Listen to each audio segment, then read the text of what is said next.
and I'm going to be walking you through 5 of the main things I've taken away from our learning framework class here at Austin Community College this semester.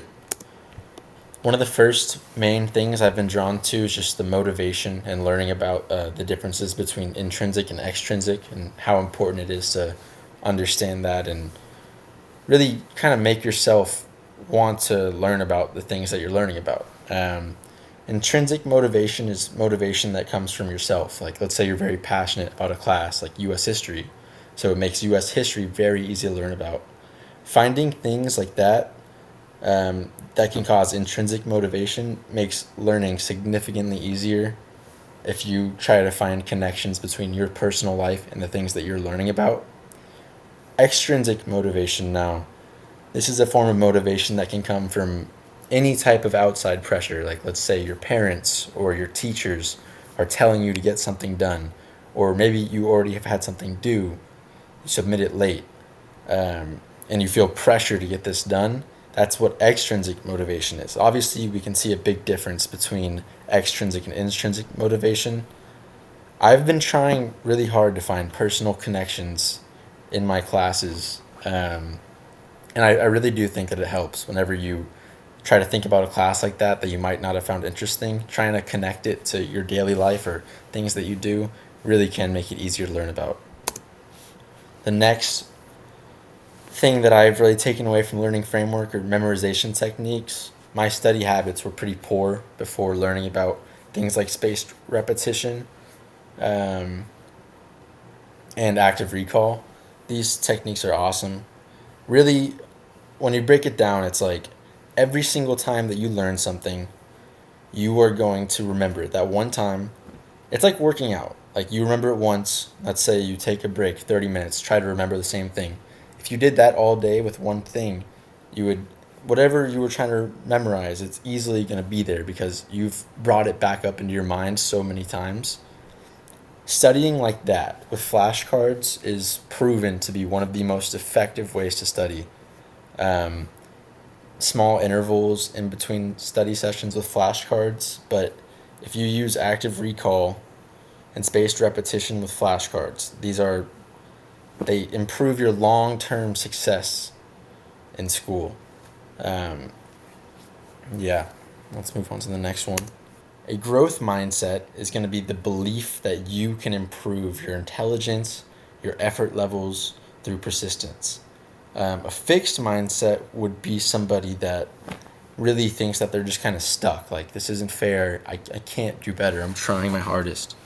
Obviously, those things are not true. Every single person has the ability to improve their mindset and their learning ability. Um, and getting stuck in the idea that you can't can really, really have a negative impact on your learning ability, as well as your grades. Just getting stuff done. Um, it's also just being able to take criticism and learn from it. If you're not able to take criticism and look at that and be like, maybe I did do something wrong, what can I change about what I did wrong? Instead of looking at criticism and being like, oh my God, this is so annoying. Like, why can't I do better? No, it has to be, how can I learn from this?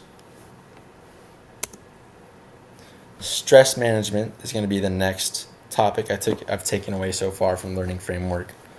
Stress is going to be a normal thing in a college student's life. Everybody has it, whatever it is. We have things going on outside of our lives, not just school as well.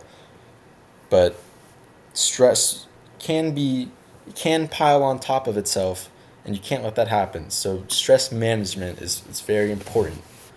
Um, Doing things that, I mean, honestly, I think that exercise is just like a necessity for everybody, but things like exercise, breathing routines, meditation.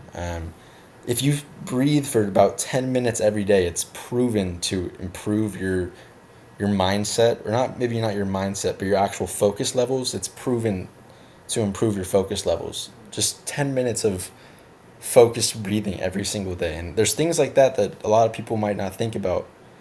You might be feeling stressed out, but simple things like exercising every day and breathing routines can really boost your mental health and your academic performance. And finally, the last thing I've taken away, or not the last thing, but one of the last five that I'm presenting today is going to be learning styles, and understanding your own learning style. Obviously, everybody learns a little bit differently. Some students learn through visuals, others through listening, others through movement, and some through hands-on activities. All of those are just examples of learning styles.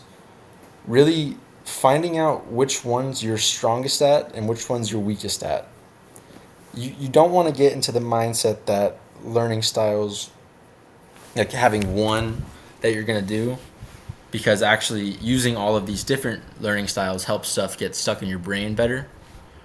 Um, so it's really about finding the balance of which ones you like the most, which ones you like the least. But finding out how to incorporate all of these strategies into your studying can really help you help your grades and your academic performance.